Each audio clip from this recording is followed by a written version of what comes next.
Assalamualaikum warahmatullahi wabarakatuh. Selamat pagi adik-adik sekalian. Di sini saya akan melanjutkan video ketiga, yaitu tentang sistem transmisi data. Jadi yang akan kita bahas terkait sistem transmisi data. Jadi sistem transmisi data itu ada tiga pembahasan. Yang pertama adalah media transmisi data itu sendiri. Kemudian yang kedua adalah pengkodean data. Terus yang ketiga adalah tentang data link control. Oke, kita mulai aja. Jadi, tetap yang pertama itu kita bahas terlebih dahulu terkait dengan metode transmisinya. Jadi, metode transmisi ini menurut ANSI. ANSI ini merupakan singkatan dari American National Standard Institute, yang merupakan yang sudah pasti standar dari Amerika. Jadi yang pertama itu dibagi menjadi tiga sebenarnya. Yang pertama adalah simplex, yaitu sinyal ditransmisikan dalam satu arah. Jadi komunikasinya di sini hanya satu arah. Yang satu bertindak sebagai pengirim, yang satu bertindak sebagai penerima. Jadi mereka tugasnya adalah tetap pengirim selamanya akan menjadi pengirim, penerima akan selamanya menjadi penerima. Nah, ini jarang digunakan untuk sistem komunikasi data karena sistemnya hanya satu arah. Ya, contohnya sistem broadcast seperti televisi. Nah, itu hanya satu arah. Radio, nah itu hanya satu arah. Kemudian yang kedua adalah half duplex. Nah ini sinyal ditransmisikan ke dua arah secara bergantian. Jadi kalau secara bergantian itu dia tidak dalam waktu yang bersamaan. Jadi A sebagai pengirim, B sebagai penerima, A mengirimkan data. Nah ini baru A-nya itu tidak bisa mengirimkan data sekaligus menerima data, tapi A sebagai pengirim setelah sampai di penerima, maka A-nya itu bisa sebagai penerima. Jadi secara bergantian di situ komunikasinya. Seperti walkie-talkie, tapi yang seperti yang kalian secara umum tahu itu adalah handy talkie. Kemudian juga ya sistem browsing internet. Jadi kalau kalian browsing, kalian mengklik dulu, baru langsung ada balasan dari server. Jadi itu secara half duplex. Nah, kemudian yang ketiga adalah full duplex. Itu sinyal ditransmisikan kedua arah secara simultan atau bersamaan. Jadi di sini pengirim, penerima, nah itu bisa berkomunikasi secara bersamaan, simultan. Jadi pengirim bisa bertindak sebagai penerima juga di dalam waktu yang sama. Kemudian medium membawa dalam dua arah pada waktu yang sama. Jadi contohnya itu ya seperti kita internet menggunakan voice call, misalnya voice call atau video call, ataupun video conference call yang seperti kalian coba dalam PJJ ini.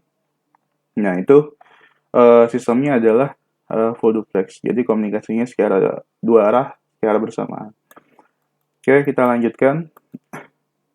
Di sini kita bagi lagi berdasarkan jalur transmisinya. Oke. Oke, yang pertama adalah unicast. Nah, model komunikasi data yang pertama adalah unicast. Di mana kalau dilihat dari definisinya, dia merupakan kontak atau komunikasi data informasi pada suatu perangkat dengan perangkat yang lain. Sedangkan ketika perangkat tersebut terjadi komunikasi data, terjadi komunikasi, alat tersebut tidak dapat melakukan kontak dengan alat lainnya di luar kontak yang terjadi. Jadi, misalnya kalau dilihat dari gambar, ada sebuah yang warna biru itu sebagai pengirim, yang warna hijau itu sebagai penerima. Nah, ini yang perangkat-perangkat yang lain yang berwarna merah tidak bisa terjadi komunikasi. Ya, karena di proses unicast ini komunikasi ini terjadi hanya antara satu perangkat dengan perangkat yang lain. Jadi seperti itu. Contohnya itu ya seperti browsing menggunakan protokol HTTP, file transfer, FTP, kemudian telepon. Nah, itu di sini contoh di sini ya kita dalam browsing itu ya kita komunikasinya hanya dua arah aja. Jadi yang satu bertindak sebagai server, sebagai pengirim dan penerima, yang satu juga bertindak sebagai server juga. Sorry, bukan server ya, satu bertindak sebagai penerima. Jadi kalau kita masukkan domain www.youtube.com, maka ya kita komunikasinya hanya dengan server YouTube tersebut aja gitu. Kemudian file transfer juga sama, komunikasinya antara server dengan kita aja di situ. Nah, telepon juga sama, kita komunikasi telepon itu hanya satu arah aja. Jadi satu perangkat dengan perangkat lain yang perangkat lain tidak bisa gabung di dalam komunikasi tersebut ya. Contohnya seperti ini. Jadi komunikasinya hanya dengan satu perangkat. Yang lainnya tidak bisa terjalin komunikasi. Kemudian yang kedua adalah multicast. Nah, di sini berbeda dengan unicast. Dalam multicast, ketika proses kontak atau komunikasi terjadi, masing-masing alat atau perangkat tetap dapat terhubung dengan alat lainnya. Nah, contohnya seperti ini. Nah, contohnya di sini ada sebuah server, kemudian yang lainnya sebagai penerima. Nah, ini dia tidak hanya satu perangkat aja yang bisa saling komunikasi, tapi di server itu bisa komunikasi dengan banyak perangkat di situ. Tapi tidak semuanya, beberapa saja yang sudah dapat privilege atau otorisasi untuk komunikasinya. Nah, contohnya itu ya seperti live streaming, IPTV, kemudian ada radio online. Jadi, pada saat kalian live streaming, nah itu kan tidak broadcast ke semua perangkat, semua pengguna, hanya orang-orang yang ingin mengakses live streaming yang diberikan akses untuk komunikasi di situ. Kemudian radio online juga sama. Jadi yang sistemnya berbasis over the top atau OTT, nah itu dia menggunakan multicast. Contoh lainnya seperti video on demand, catch up di situ. Jadi mereka sistemnya adalah multicast. Kemudian yang terakhir adalah broadcast. Nah, dalam proses ini alat yang menerima data informasi tidak dapat memberikan respon balik terhadap alat. Jadi di sini maksudnya komunikasinya hanya satu arah. Jadi yang satu bertindak sebagai perangkat yang broadcast komunikasi. Nah, perangkat penerimanya itu tidak bisa mengirimkan balikan ke sumbernya. Jadi dia komunikasinya seperti ya televisi, kemudian radio. Nah, itu menggunakan sistem broadcast. Jadi semua perangkatnya itu akan menerima konten dari si sumber. Nah, contohnya siaran televisi, siaran radio. Selanjutnya, nah ini contoh ada gambar media transmisi berdasarkan jenis dan frekuensinya. Nah, ini macam-macam di sini ada telepon, ini pengaplikasiannya ya, ada untuk telepon, ada untuk radio, ada untuk gelombang pendek, ada untuk telepon seluler, ada untuk gelombang mikro, ada untuk TV, ada untuk fiber. Nah, ini keseluruhan di sini adalah media transmisi data. Nah, ini bisa dilihat rentan frekuensinya. Microwave itu, gelombang microwave dari 1 MHz sampai 1 THz. Gelombang radio dari 1 GHz sampai 1 THz. Inframerah, kemudian visible light, ada ultraviolet, ada sinar X. Nah, di sini ada fiber optik ke dalam cahaya tersebut menggunakan panjang gelombang di sini. Nah, bisa dilihat di sini untuk gelombang radio itu contohnya itu ya gelombang terestrial di sini. Jadi gelombang mikro untuk komunikasi dari BTS ke BTS yang lain. Kemudian di sini masuk lagi ada di gelombang microwave ada telepon satelit, kemudian di telepon seluler ada TV, radio FM sama TV broadcast, ada shortwave, ada AM radio, ada kabel koaksial, ada twisted pair, kabel twisted pair, kemudian ada telepon. Nah, ini pembagian media transmisi berdasarkan frekuensinya. Oke, selanjutnya kita bahas terkait beberapa bagian di sini terkait dengan media transmisi. Yang pertama itu kita bahas tentang terminologi transmisi. Nah, yang dibahas di sini adalah apa itu bandwidth, apa itu data rate, apa itu baseband, apa itu broadband. Nah, ini mahasiswa Telkom harus tahu tentang ini. Kemudian yang kedua, karakteristik media transmisi. Jadi yang diukur di media transmisi apa? Yang pertama adalah throughput, kemudian adalah channel capacity. Kemudian yang ketiga, dari sisi media transmisi itu ada dua, ada yang media transmisi guided, ada yang media transmisi unguided. Jadi di sini ada yang di sini guide itu maksudnya adalah guide itu adalah sebuah komunikasi dia dalam satu arah. Jadi dia hanya mengalir atau hanya bisa berkomunikasi melalui suatu media dalam satu arah. Tapi kalau yang unguided Nah, itu dia pada semua arah. Contohnya itu ya media udara. Nah, itu dia istilahnya komunikasinya tidak harus masuk ke dalam satu media, satu arah, nah tidak. Tapi di sini tidak pada semua arah. Contohnya media udara. Kalau di sini contohnya kabel. Jadi yang terkait seluruh seluruh media transmisi yang terkait dengan kabel itu maksudnya adalah yang guided. Nah, ini di media transmisi guided ada kabel twisted pair, ada koaksial kabel, ada optical fiber cable, atau kabel fiber optik. Nah, kemudian di media transmisi unguided ada gelombang mikro, ada gelombang radio, ada gelombang satelit, sama inframerah di sini. Oke, kita masuk dulu yang pertama.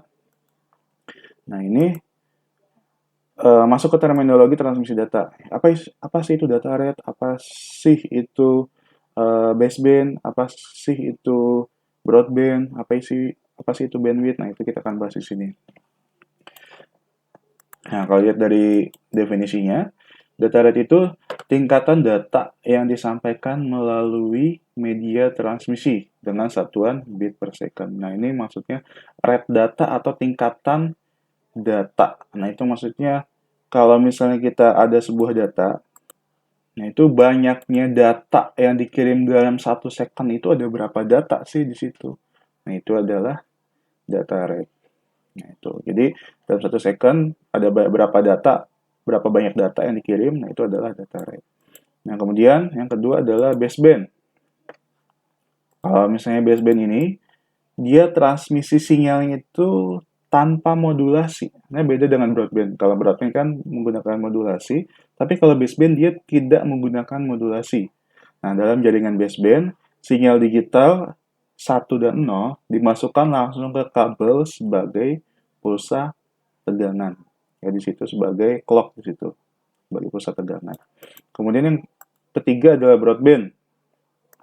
Nah, di sini sinyal broadband ini kita lihat dari definisi adalah transmisi sinyal dengan modulasi. Nah, beda dengan baseband. Kalau broadband dia menggunakan modulasi, sinyal informasi dibawa oleh sinyal yang lain di mana memiliki frekuensi lebih tinggi dari sinyal informasi. Nah, itu di mana kalau kita lihat di sini sinyal carrier itu dia lebih tinggi daripada sinyal informasi.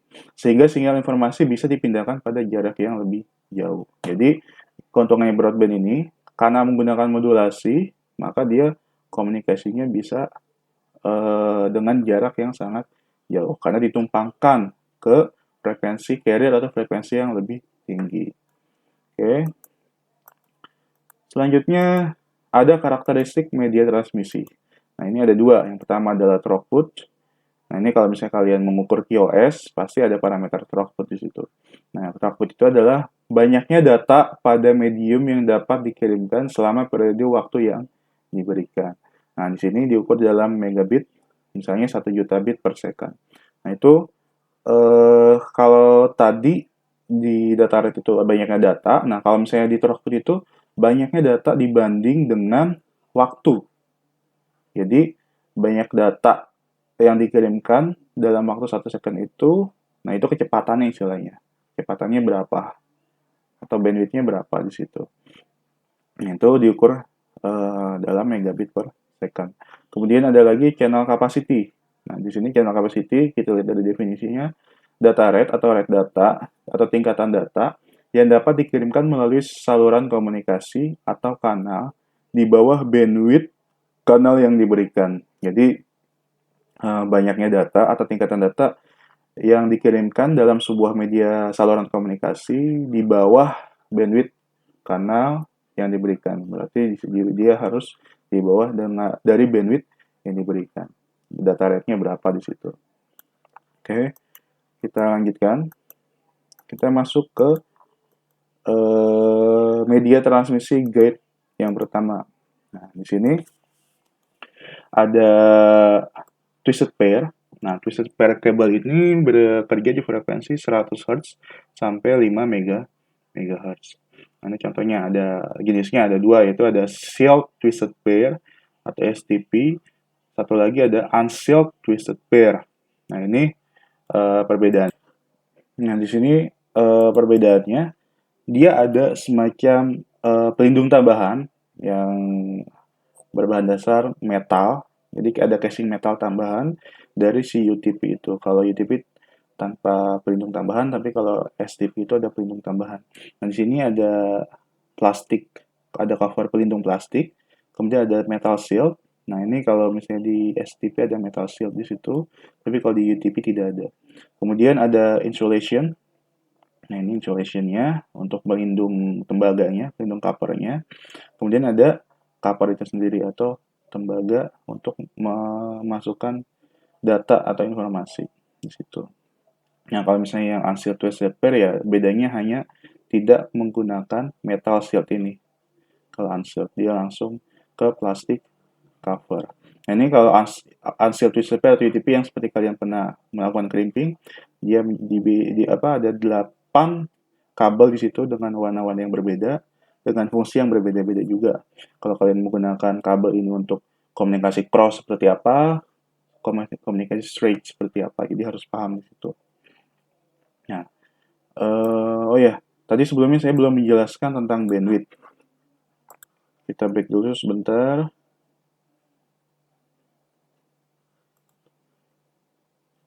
Oke. Nah, di sini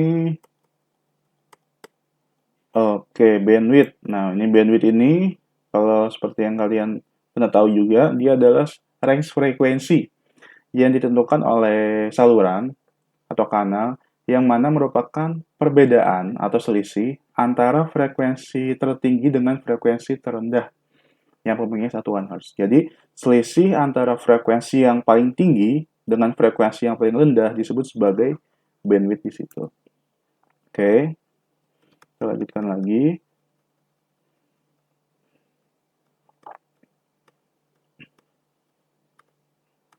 Nah, di sini kemudian kita akan bahas terkait dengan kabel koaksial. Nah, di kabel koaksial ini sebenarnya biasa digunakan untuk TV. Jadi, kabel TV, distribusi TV, contohnya itu ya First Media dia menggunakan kabel koaksial. Kemudian TV-TV yang ada di hotel, jadi mereka menggunakan kabel juga, TV kabel di situ. Nah, kemudian untuk transmisi telepon jarak jauh juga. Nah, itu dia bisa membawa 10.000 panggilan secara bersamaan. Nah, tapi sekarang ini sudah digantikan menggunakan fiber optik. Kalau zaman dulu ini sebelum ada fiber optik menggunakan kabel koaksial. Nah, juga bisa digunakan untuk sistem komputer jarak dekat ataupun jaringan LAN di sini untuk kabel koaksial itu. Nanti juga untuk antena televisi juga bisa di situ. Kemudian ya untuk kalian praktek juga menggunakan kabel koaksial untuk ke oscilloscope dan lain sebagainya. Nah, ini di dalam koaksial itu ada inner conductor, ya kan? Kemudian ada outer conductor atau pelindung konduktornya. Kemudian ada insulator, yang di sini insulator. Kemudian ada plastic cover. Jadi di situ untuk bahan-bahan atau bagian-bagian yang ada dalam kabel koaksial. Nah, di sini ada tipe-tipe kabel koaksial. Nah, ini kalian yang melihat banyak tipe yang ditulis dengan RG. RG itu adalah singkatan dari Radio Government. Jadi Radio Government Standard. Jadi di sini ada RG 58, ada RG 8 juga, ada RG 59. Nah, ini yang saya tahu. Kalau untuk RG 8, kemudian ada RG 9, ada RG 11. Nah, ini biasa 8, 11, di sini 9 ada ya. Jadi 8, 11 ini biasanya digunakan untuk TIC Ethernet. Nah, Ethernet istilahnya komunikasi Ethernet di sistem komputer. Nah, kemudian untuk RG 58, nah ini yang 58, 3 jenis ini digunakan untuk Thin Ethernet. Jadi tadi ada TIC Ethernet yang 8 dan 11. Kalau yang Thin Ethernet itu ada yang U, ada yang AU, ada yang CU. Kemudian yang RG59 digunakan untuk televisi atau televisi kabel di situ. Nah, itu contohnya. Nah, ini tadi yang saya sebutkan Thin Ethernet dan Thick Ethernet itu, kalau Thin Ethernet atau biasa disebut sebagai Thinnet, itu adalah Dia memiliki keunggulan dalam hal biaya yang relatif lebih murah dibandingkan dengan tipe pengabelan lain. Jadi harganya lebih murah. Tetap pemasangan komponennya lebih mudah. Nah itu panjang kabel tin koaksial 5, contohnya koaksial 58 ini di antara 0,5 sampai 185 meter. Dan maksimum komputer yang bisa terhubung adalah 30 komputer kalau menggunakan tin Ethernet itu atau TINet itu. Kemudian kalau misalnya menggunakan ThickWire atau ThickNet, dia jumlah komputer yang dapat dihubungkan dia lebih banyak dibandingkan yang TINet tadi. Kemudian biaya pengadaannya itu dia lebih mahal dibandingkan dengan yang thin wire. Jadi dia semakin bagus pastinya akan semakin mahal di situ. Nah itu jaraknya juga bisa lebih jauh dibandingkan dengan TINet. Kalau yang tadi maksimum 185 meter, kalau di sini maksimum itu bisa 500 meter. Dengan maksimum 100 transceiver atau perangkat yang bisa terhubung. Oke, kita lanjutkan. Nah ini selanjutnya adalah media transmisi fiber optik. Nah, di sini untuk media transmisi fiber optik dia itu terbuat dari serat kaca atau dan plastik juga di situ. Nah, ini dia mengirimkan sinyalnya ke dalam bentuk gelombang cahaya. Jadi satuannya ya kalau cahaya ya panjang gelombang di situ. Kemudian sifat-sifat dasar cahaya itu ya seperti kalian ketahui, dia itu kecepatannya 300.000 km per second dalam ruangan vakum. Kemudian dia bergantung pada kerapatan medium yang dilalui untuk merambatnya. Jadi media perambatan itu mempengaruhi dengan proses pengiriman atau kecepatan cahaya yang dikirim. Kemudian, nah ini untuk fiber optik itu yang harus kalian ketahui juga adalah sifat dari cahaya. Misalnya ada refraction, ada critical angle, ada reflection di situ, ada refraction, ada reflection. Nah ini untuk mode perambatannya itu ada multi-mode, ada single mode. Kemudian kalau multi-mode itu dibagi dua, ada step index sama graded index. Nah kalau yang tadi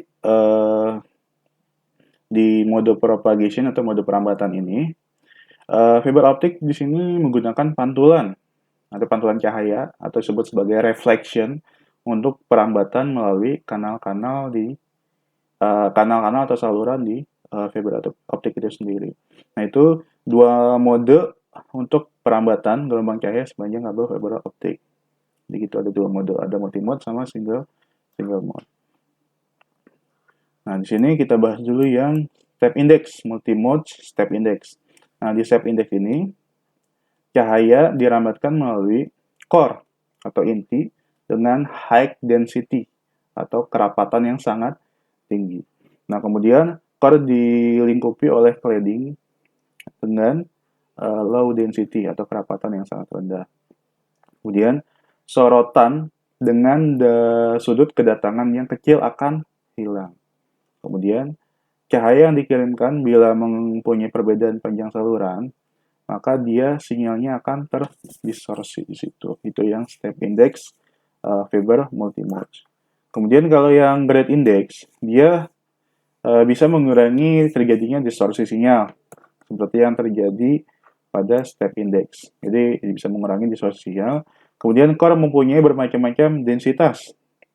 Jadi dia gak hanya densitas tinggi sama rendah aja, tapi dia bermacam-macam. Nah, densitas tertinggi terjadi pada pusat dan akan berkurang secara berangsur-angsur sampai pada bagian tepi. Jadi dia akan berkurang sendiri densitasnya. Kemudian ada lebih presisi daripada step index multi mode. Jadi lebih presisi, perhitungannya lebih presisi dibandingkan dengan step index. Oke. Selanjutnya ada fiber single mode. Nah, ini di sini single mode itu dia menggunakan fiber step index dan sumber cahayanya ini mempunyai fokus yang tinggi.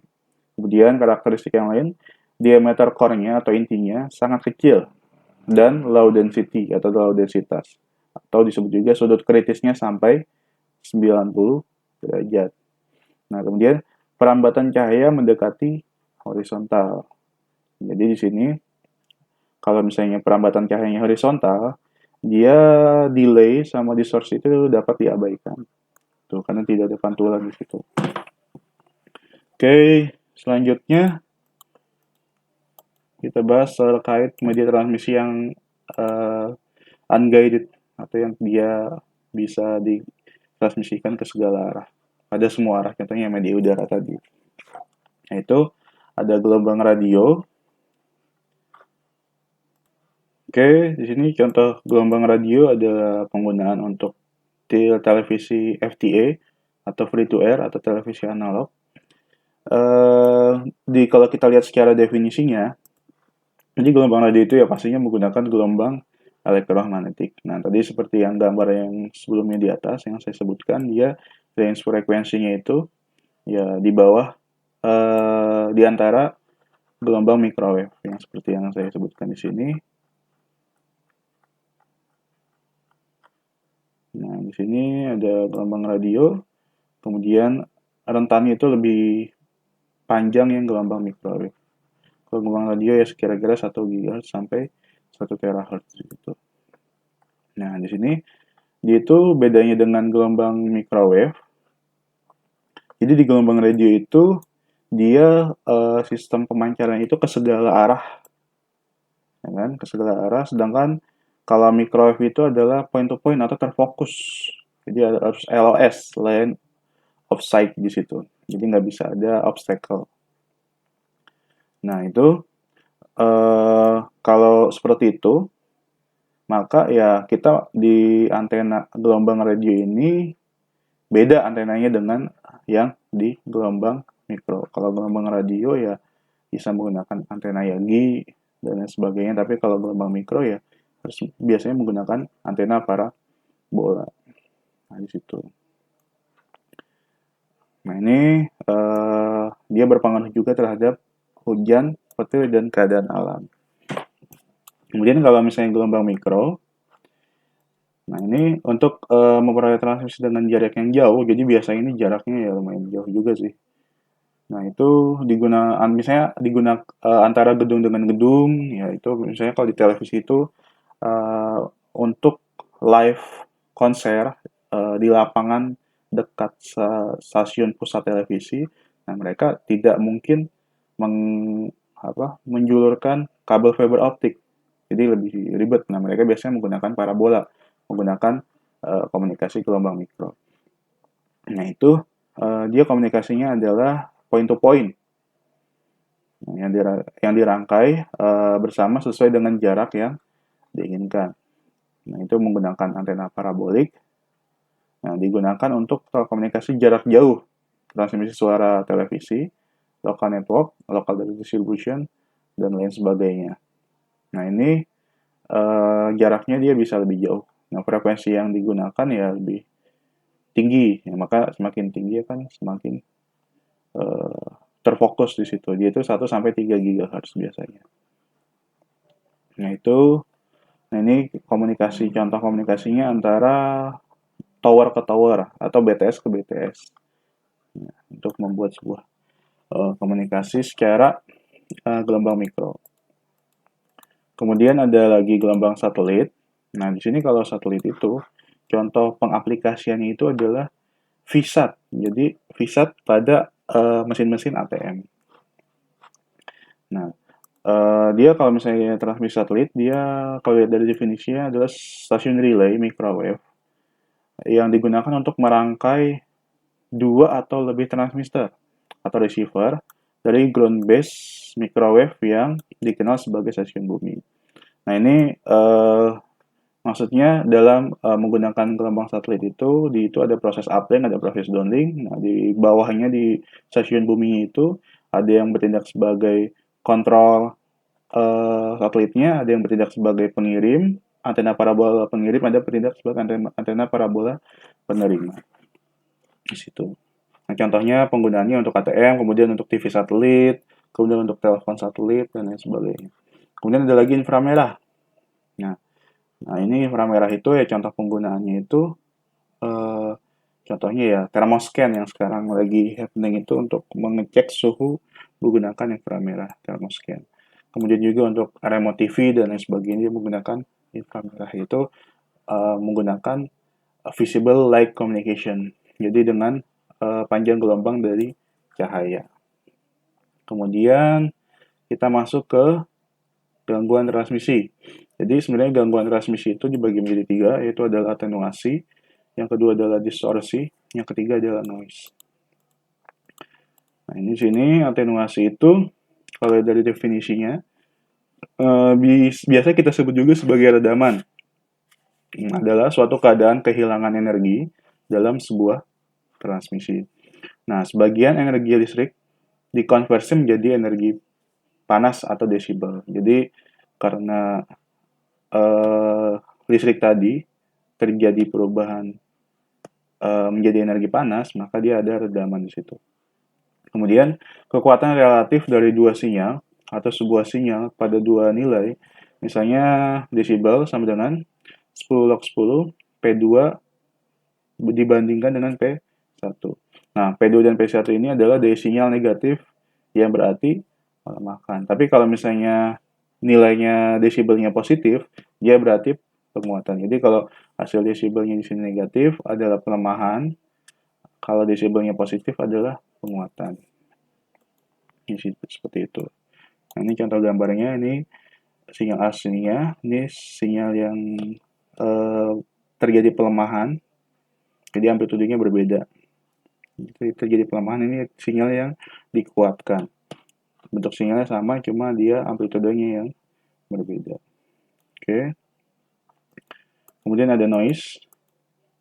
Di sini ada beberapa bagian. Ada thermal noise, ada induktansi noise, ada crosstalk, ada impulse noise. Nah, kalau thermal noise itu ya pergerakan elektron secara acak. Nah, itu terkait dengan suhu di sini. Jadi kalau thermal noise itu dia disebabkan oleh panas elektron dalam konduktor. Jadi kalau misalnya ada panas dalam konduktor itu mengakibatkan thermal noise. Kemudian kalau yang kedua adalah induktansi noise. Nah, itu berasal dari sumber induksi seperti sepeda motor. Ya, seperti motor, nggak hanya sepeda motor. Jadi semua motor itu bisa mengakibatkan induksi noise pada sistem komunikasi. Nah, kemudian ada crosstalk. Nah, di sini karena kopel elektrik antara kabel yang diletakkan berdekatan, jadi akan mempengaruhi atau ada efek dari satu jalur ke jalur yang lain. Jadi ada kayak semacam percakapan silang di situ. Jadi misalnya kalian menelpon, kalian mendengar suara yang aneh dari kalian tersebut itu. Jadi istilahnya ada yang jalur lain yang masuk ke jalur komunikasi kita. Kemudian ada impulse noise atau lonjakan arus listrik. Jadi ada tiba-tiba ada lonjakan arus listrik. Nah, di situ terdiri dari pulsa-pulsa yang tak beraturan atau spike noise dengan durasi pendek dan juga dengan amplitude yang relatif tinggi. Jadi dia sangat tinggi lonjakan arus listriknya di situ. Itu adalah impulse noise. Nah, ini contohnya. Ini yang ditransmisikan. Tiba-tiba ada noise. Nah, maka sinyal itu akan berubah di sini. Karena ada noise tadi. Kemudian ada distorsi. Nah, di sini dilihat dari definisinya, distorsi berasal dari sinyal yang berubah bentuknya. Jadi di sini sinyalnya itu berubah bentuk dan distorsi terjadi pada sinyal komposit atau setiap komponen yang memiliki kecepatan dan delay perambatan sendiri. Nah, ini contohnya ada sinyal komposit seperti ini. Kemudian di sini ada komponen sinyalnya. Nah, kemudian ada media transmisinya. Untuk sampai di penerima dia ada semacam delay di sini. Ini ada delay karena mereka kan di sini menggunakan komponen komposit. Jadi karena ada delay maka sinyal juga frekuensinya akan atau periodenya akan berbeda. Nah, seperti itu. Kemudian kita akan bahas terkait dengan pengkodean data. Nah, pengkodean data itu ada beberapa pengkodean data, ada data digital sinyal digital, ada data digital sinyal analog, ada data digital sinyal digital, kemudian ada data analog sinyal digital. Nah, itu ada sekitar 5 di situ. Nah, kita bahas dulu yang pertama. Nah, di sini ada data digital sinyal digital. Nah, ini kita lihat dari definisinya satu persatu. Dia merupakan bentuk paling sederhana dari pengkodean data digital. Kemudian, data digital ditetapkan pada satu level tegangan untuk biner 1 dengan lainnya untuk biner 0. Jadi ada dua di situ, ada biner 1 atau high, dan juga ada biner 0 atau low. Digunakan untuk meningkatkan kinerja dengan cara mengubah spektrum sinyal dan menyediakan kemampuan sinkronisasi. Nah, ini dia digunakan untuk mengubah bentuk spektrum sinyalnya dan untuk proses penyesuaian atau sinkronisasi. Kemudian ada lagi data digital sinyal analog. Nah, di sini sebuah modem mengubah data digital menjadi sinyal analog sehingga dapat ditransmisikan sepanjang saluran analog. Jadi di sini fungsinya kalau misalnya kalian masuk ke model komunikasi data, kan di situ kan ada proses perubahan dari digital ke analog. Kenapa diubah kayak jadi dari digital ke analog ya di sini? Karena ingin ditransmisikan ke suatu medium transmisi data. Nah, kalau misalnya ingin ditransmisikan, dia harus dirubah dulu ke dalam bentuk analog. Kemudian teknik dasarnya ada LSK, amplitude shift keying, ada frequency shift keying, ada fase shift keying, seperti yang kalian pernah pelajari. Jadi ada prosesnya ada seperti ini. Kemudian ketiganya mengubah satu karakter atau lebih menjadi satu frekuensi pembawa yang mewakili data biner. Jadi sebagai carrier dari data-data informasi atau biner yang dikirim. Kemudian ada data analog sinyal digital. Nah, di sini data analog, misalnya suara dan video diubah ke dalam bentuk digital agar mampu menggunakan fasilitas transmisi digital. Jadi kalau misalnya dia menggunakan medium transmisi digital, dia harus dirubah dulu dari sinyal yang tadinya analog seperti suara dan lain sebagainya, diubah ke dalam bentuk digital agar bisa masuk ke medium transmisi digital. Kemudian teknik yang paling sederhana adalah postcode modulation atau PCM yang melibatkan pengambilan sampel data analog secara periodik dan mengkuantisasinya ya, seperti yang kita pernah praktekkan. Jadi dia ada sinyal analog, kita kuantisasi agar menjadi sinyal digital. Kemudian ada data digital sinyal analog. Di sini data analog memodulasi suatu frekuensi pembawa agar menghasilkan sinyal analog dalam bentuk band frekuensi yang berlainan. Nah, yang digunakan pada sistem transmisi ya. Di sini dia dari data digital dimodulasi dalam satu frekuensi. Nah, dia menghasilkan sinyal analog. Nah, ini contohnya ya teknik dasarnya itu adalah amplitude modulation, frequency modulation, sama fase modulation. Jadi di sini contohnya itu seperti itu. Kemudian, nah ini data digital sinyal digital. Nah, itu seperti yang tadi juga sebenarnya. Nah, ya, udah dibahas juga, berarti ada 4.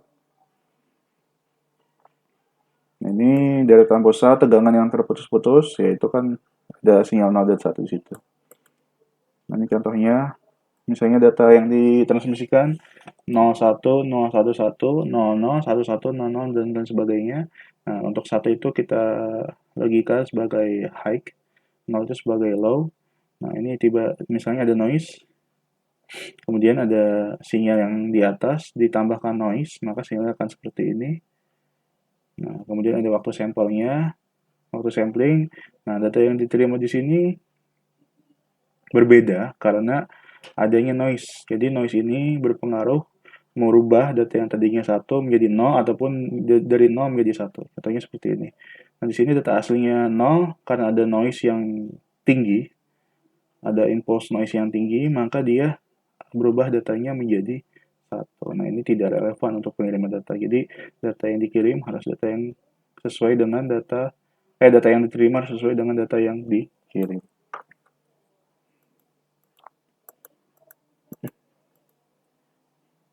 Nah, ini contohnya yang tadi saya sebutkan. Nah, ini contoh pengkodeannya. Di sini ada data analog seperti suara, kan, telepon menggunakan data analog juga. Kemudian data digital itu ya di sini ada bitnya itu 01 atau clock di situ.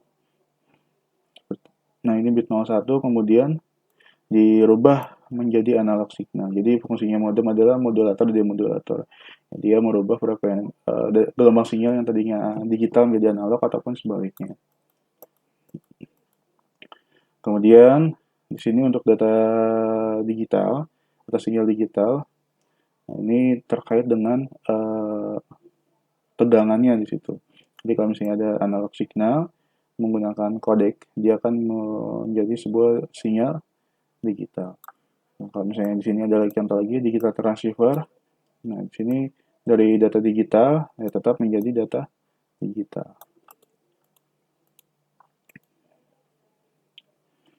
Nah, ini ada teknik penggantian data dan modulasi. Di sini ada digital atau analog, kemudian ada encoder. Ya, encode itu berarti dia ada proses pembungkusan di situ. Nah, kemudian di sini masih datanya digital, kemudian masuk ke decoder. Berarti data tersebut yang dibungkus tadi dipecah lagi, dikeluarkan sinyalnya sesuai yang kita butuhkan di situ.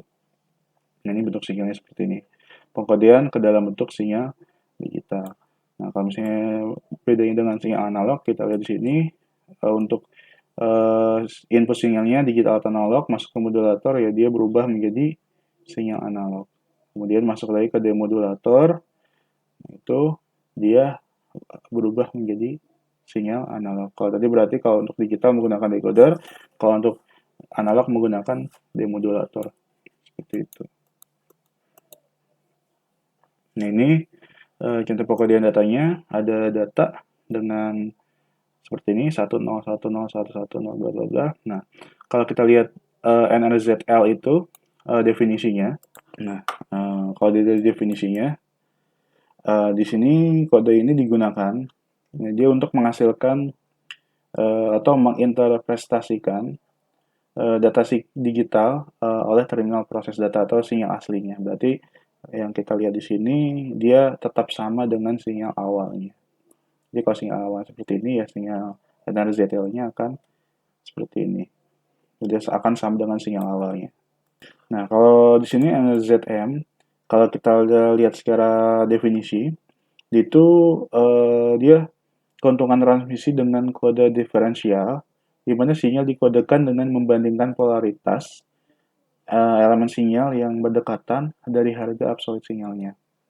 Nah, di situ keuntungannya mudah untuk mendeteksi noise. Nah, lebih gampangnya, kalau kita lihat dari sinyal di sini, dia jika ada perubahan dari 1 ke 0, maka dia tetap tidak ada perubahan di sinyalnya. Tapi kalau dia ada perubahan dari 0 ke 1, maka dia akan berubah dari low ke high, atau dari logika 0 ke 1.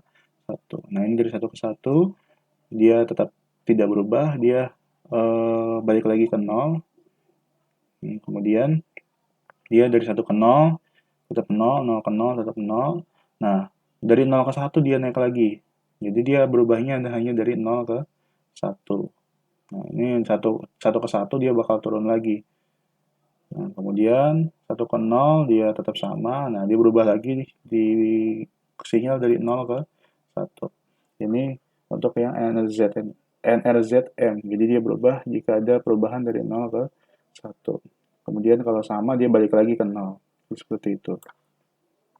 Nah, ini selanjutnya NRZS. Nah, ini kebalikan dari NRZM. Kalau NRZM tadi, kalau misalnya perubahan dari 0 ke 1 dia bakal naik. Tapi kalau NRZS, dia kalau misalnya perubahan dari 1 ke 0, dia akan berubah juga menjadi 0. Nah, ini contohnya. Kemudian berubah dari 1 ke 0, dia akan berubah menjadi 1. Berubah lagi 0 ke 0, tetap sama. Berubah lagi dari 0 ke 1, dia akan berubah menjadi 1 di sini. Nah, kemudian 1 ke 0, dia menjadi 1. Kemudian 0 ke 1, dia berubah menjadi 0. Nah, di sini bit 1 ini, Jadi kalau misalnya bit 1 itu jika tidak ada transisi atau perubahan, maka dia akan menjadi bit 1. Jadi kalau misalnya tidak ada perubahan, nah itu dia akan 1. Nah ini seperti ini akan menjadi 1. Nah kalau misalnya bit 0 di sini, jika transisi pada awal pulsa clock. Jadi kalau misalnya ada transisi pada awal pulsa clock, jadi dia misalnya ada perubahan dari 1 ke 0, dia tetap 1, 0. Kemudian dari 0 ke 1, dia akan menjadi 0. 1 ke 0, dia akan menjadi 1 di sini. Seperti itu. Kemudian ada lagi RZ atau return to zero. Nah, ini di sini kita lihat dari definisinya. Itu dia untuk melihat perbedaan antara kecepatan data dan kecepatan modulasinya. Nah, kemudian dia kalau kita lihat di sini dari bentuk signalnya, ini kita anggap tadi yang balik lagi ke data dan NRZL itu sebagai data aslinya. Ini kan sama data dan NRZL. Nah, jadi kita bandingkan dengan data NRZL atau data aslinya. Jadi, kalau misalnya dia ada sinyal bit dengan 1, maka dia akan berubah dari setengah waktu, setengah periode data itu akan berubah menjadi 0 di sini. Jadi bagi 2, jadi 1 dan 0. Kemudian kalau misalnya dia 0, ya tetap sama 0. Kemudian kalau 1 lagi, dibagi lagi 2 clock, gitu ada 1 dan 0. Nah, kemudian di sini dari 1 ke 1, nah ini dari 1 ke 1 itu dia tetap 1 itu dirubah lagi menjadi 1 dan 0. Jadi dibagi 2 bit. Kalau ada logika bit 1 dibagi menjadi 2 bit 1 dan bit 0. Nah, kalau misalnya 0 tetap sama 0, kemudian sama di sini ada logika 1 dibagi menjadi 2 bit 1 dan 0. Logika 1 dibagi menjadi 2 bit 1 dan 0. Logika 1 dibagi 2 bit menjadi 1 dan 0. Itu yang RZ. Nah, selanjutnya di sini kita bahas untuk yang bifase. Bifase itu ada 3, ada bifase L, bifase M, sama bifase S. Nah, kalau misalnya bifase L, dia untuk bit satunya transisi dari high ke low di tengah interval, bit 0 juga sama dari low ke high di tengah interval. Nah, maksudnya di sini kita lihat dari sinyalnya. Nah, di sini kalau misalnya ada sinyal asli 1, ya kan? Kita bifase L, nah 1 ini dibagi menjadi 2 periode atau 2 interval. Jadi 1 dan 0. Kalau misalnya 0, dia 2 interval juga, 0 dan 1. 1 lagi dibagi 2 interval menjadi 1 dan 0. 1 dibagi 2 interval menjadi 1 dan 0. Nah, kalau misalnya datanya 0, dia berubah menjadi 0 dan 1. Dan seterusnya, itu yang bifase L. Nah, di sini untuk yang bifase M. Nah, bifase M ini dia karakteristiknya dia di awal interval itu selalu terjadi transisi. Nah, untuk bit 1 itu transisinya di tengah interval. Kemudian kalau misalnya bit 0, dia tidak ada transisi di tengah interval. Di sini kita lihat bitnya 1. Berarti kalau 1 itu dia dilihat dari karakteristik tadi ada transisi di tengah interval. Berarti berubah dari 0 ke 1. Nah, tapi kalau misalnya dia 0, dia tidak ada transisi. Kalau bit 1, dia ada transisi di tengah interval. Jadi dari 0 ke 1, kemudian ke 0 lagi. Kemudian bit 1, dia ada transisi lagi juga, dari 1 ke 0 juga. Kemudian bit 0. Nah, di sini bit 0 itu dia tidak ada transisi, jadi tetap dari 1 ke 1. Nah, bit 0 lagi ya 0 ke 0. Bit 0 kembali dari 1 ke 1. Nah, itu karakteristiknya seperti itu. Kemudian untuk yang ketiga adalah bifase S. Nah, ini sama, dia selalu terjadi transisi di awal interval. Nah, untuk bit 1 itu dia tidak ada transisi di tengah interval. Untuk bit 0, dia transisi di tengah interval. Ini kebalikan dari yang bifase M tadi. Kalau bifase M yang transisi di tengah intervalnya yang 1. Kalau yang bifase S, dia transisi di tengah intervalnya itu yang 0. Itu yang 0, dia baru berubah. Kalau 1 dia tetap sama. Itu yang untuk yang bifase. Selanjutnya yang differential Manchester. Untuk differential Manchester ini, dia selalu terjadi transisi di tengah interval. Kemudian, kalau bit 1, tidak ada transisi di awal interval. Kemudian, kalau bit 0 itu dia transisi di awal interval. Nah, bisa dilihat di sini, dia kalau misalnya dia ada bit 1, berarti dia tidak ada transisi di awal intervalnya. Ini, kemudian dia kalau bit 0, dia transisi di awal interval. Jadi kalau misalnya dia masuk ada transisi, dia berubah menjadi 0. Ada transisi di sini, dia berubah juga menjadi 0 di situ. Nah, kemudian kalau tidak ada transisi, nah itu dia berubah menjadi 1. Ini untuk yang differential Manchester. Kemudian untuk delay modulation atau delay modulasi, ini kita lihat dari sinyalnya. Nah, di sini untuk delay modulation itu jika bit 1 itu artinya transisi di tengah interval. Jadi kalau misalnya ada nilai 1 di sini, nah itu dia akan dibagi dua interval menjadi 1 dan 0. Kemudian bit 0 itu dia tidak ada transisi jika diikuti 1 dan transisi pada akhir interval jika diikuti 0. Nah, berarti kalau kita lihat di sini pada saat dia dari 1 ke 0, maka dia akan tetap tidak ada perubahan. Jadi tetap 0 aja. Nah, kemudian dari 0 ke 1, nah itu dia ada perubahan juga. Berarti 0 ke 1 dibagi 2, dibagi setengah interval, dibagi menjadi 2, itu jadi 0 dan 1. Kemudian jika ada transisi tidak ada transisi atau dari 1 ke 1, maka dia perubahan di ini tetap dibagi 2 interval, dibagi setengah itu jadi 1 dan 0. Kemudian 0 tetap sama 0. Nah, kemudian tidak ada perubahan lagi, dia akan berubah dari 0 ke 1.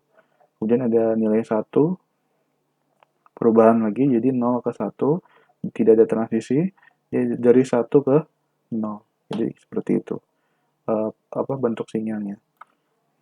Nah, untuk yang terakhir, untuk yang bipolar, nah itu di sini sebenarnya kalau kita lihat dari polanya, kalau dia setiap ada 1 nilai sinyal 1, dia bakal dibagi 2 interval juga, dibagi 2 jadi setengah.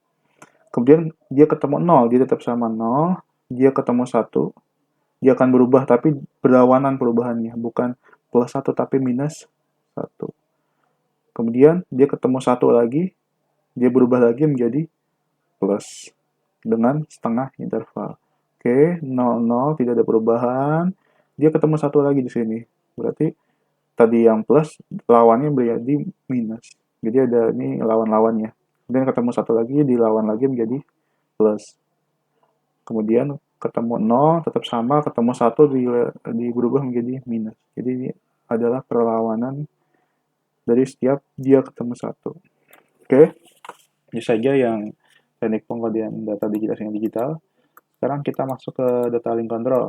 Nah, ini sebenarnya data link control, kalau dilihat dari latar belakangnya, itu digunakan dia untuk sebenarnya untuk mengatur arus pengiriman, mengontrol arus pengiriman data, kemudian untuk pengecekan error, nah itu dan lain sebagainya. Nah, ini latar belakang kemungkinan terjadi kesalahan pada transmisi serta receiver data perlu mengatur rate terhadap data yang diterima. Jadi diatur tuh tingkatan datanya seperti apa agar transmisinya tidak terjadi kesalahan. Kemudian ada lagi teknik sinkronisasi dan interfacing. Kemudian ada lagi lapisan kontrol atau data link control pada setiap perangkat komunikasi yang menyediakan fungsi flow control, pendeteksian kesalahan, dan kontrol kesalahan. Jadi ada flow control, ada error control, sama satu lagi ada pendeteksian kesalahan. Jadi itu ada di layer 2 ya, data link control.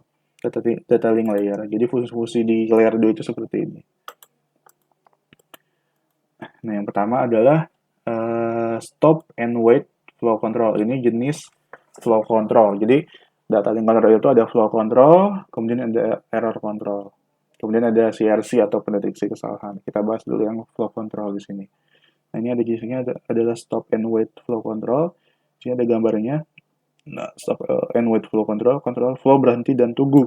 Nah, ini maksudnya adalah oh ya, sebelumnya kita bahas dulu apa sih itu flow control. Flow control itu, nah ini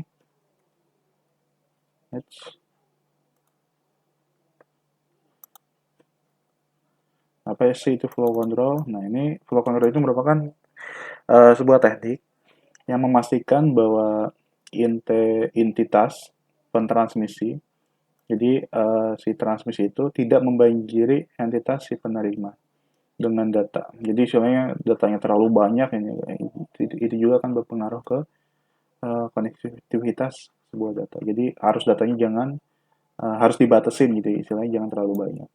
Nah, maka dia akan mengatasi adanya buffer overflow di situ. Kemudian waktu pentransmisian, waktu pengiriman bit dari frame ke media, kemudian ada waktu propagasi, waktu yang digunakan bit melintasi jalur antara sumber dan tujuan. Itu, nah ini contoh prosesnya. Yang pertama adalah sumber mengirimkan frame. Ini ada sumber, ini ada tujuan. Sumber ada tujuan. Sumber mengirimkan frame, kemudian tujuan menerima frame dan memberi balasan dan siap menerima frame yang lain. Jadi pada saat di sini ada dua gambar. Ada error free transmission, jadi tidak ada error. Di sini ada pengiriman yang ada errornya. Nah, di sini kalau kita lihat di situ pengiriman dari frame 1 ke frame 1 di tujuan. Nah, misalnya di sini pengiriman frame itu dia tidak berhasil. Oke. Berarti dia akan melanjutkan frame yang lain untuk dikirim.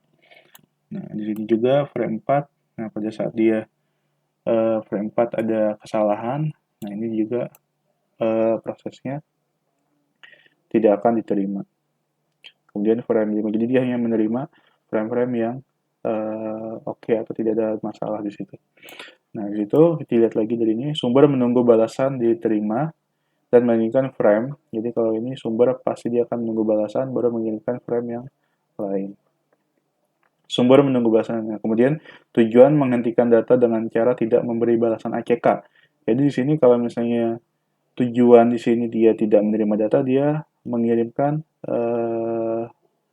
kalau misalnya dia menerima data, misalnya dari frame 1 ke frame 1 dia menerima data, dia mengirimkan balikan ke pengirim.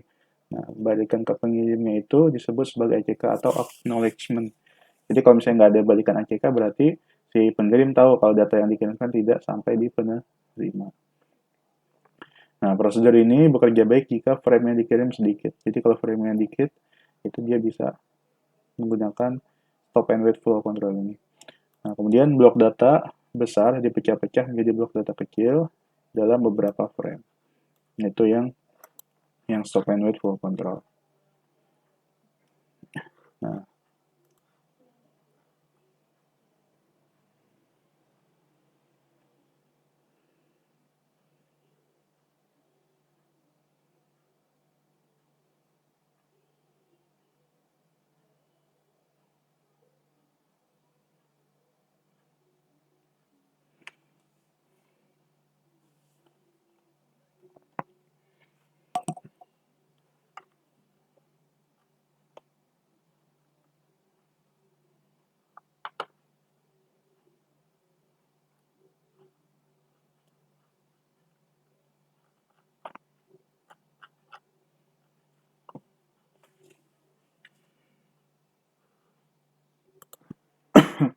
oke, kita lanjutkan. Di sini contohnya ada pengirim, ada penerima. Di sini ada frame, kita bikin ada 0, 1, 2, 3, 4, 5, 6, 7 sampai 0 sampai 7 di situ. Ada 0 sampai 7 frame. Nah, di sini pada saat pengiriman frame yang pertama, dia mengirimkan ada 1, 2, 3, 4, ada sekitar 7 frame, 0 sampai 6. Nah, kemudian dikirim ke penerima. Nah, di sini ditransmisikan, tapi di penerima itu belum ada balasan ke pengirim, sudah diterima semua atau belum. Nah, tapi di sini si penerima dia yang ditransmisikannya itu hanya 4 frame saja. Jadi yang diterima itu hanya 3, 4, 5, dan 6. Kemudian si si sumber A tersebut mengirimkan ulang frame 0, 1, dan 2. Setelah mengirimkan ulang, dia akan mengirimkan balikan ke sumber, yaitu RR. Nah, itu RR itu maksudnya di sini adalah receive ready. Jadi udah siap menerima frame yang lain. Nah, di sini dibuang, dikirimkan 7 frame. Jadi dia mengirimkannya dari frame yang ketiga, ya kan, ketiga, keempat, kelima, keenam, tujuh, 01, dikirimkan lagi dari frame ketiga sampai ke frame keenam. Nah, di sini diterima itu adalah 4 frame 4, 5, 5, 6, 7, 8, 5, 4, 5, 6, 7, 0, 1, 2. Nah, kemudian dia mengirimkan receive ready lagi yang untuk frame yang ke-4. Jadi pada saat mengirimkan ke tujuan, maka dia frame-nya yang akan diterima itu dari frame ke-4. Nah, di sini ada frame ke-7. Nah, karena dia dikirimkan dari sumbernya itu dari frame yang ke-7. Nah, itu seperti itu. Kemudian ada error control, gitu ya, dibagi menjadi 3. Itu ada ARQ, ada atau bisa kepanjangannya adalah automatic repeat request. Itu ada 3 jenis, yaitu adalah stop and wait, ada go back end, ada selective reject. Nah, kita lihat dulu dari yang stop and wait. Nah, di sini sumber mengirimkan frame tunggal. Nah, itu istilahnya sumber mengirimkan frame tunggal ke tujuan. Nah, di situ dia menunggu ACK untuk mengirimkan frame yang berikutnya. Nah, kalau misalnya di sini data frame tersebut gagal kirim, maka si penerima tidak akan mengirimkan ACK. Nah, kemudian pada saat di sini ACK-nya juga gagal, maka dia akan mengulangkan frame yang dikirim sebelumnya. Jadi istilahnya kondisinya seperti itu. Jika frame entry merusak, dia akan membuang frame-nya. Jika ACK rusak, maka transmitter tidak mengenali frame, maka dia akan mengirimkan ulang frame yang gagal tadi. Itu yang stop and wait. Ini yang kedua, ada go back end automatic repeat request. Nah, dalam go back end ini dia sebenarnya sistem berdasarkan sliding window yang tadi di flow control ada receive ready, ada pengiriman frame. Nah, di sini jika tidak ada error, tujuan mengirimkan ACK untuk frame selanjutnya. Berarti kalau misalnya dalam pengiriman frame sini nggak ada error, maka dia akan mengirimkan RR di situ, receive ready. Nah, kemudian pada saat dia ada error, maka dia akan mengirimkan receive eject situ. Jadi ada kalau di OK ada pengiriman balikan receive ready, kalau ada error dia mengirimkan receive reject.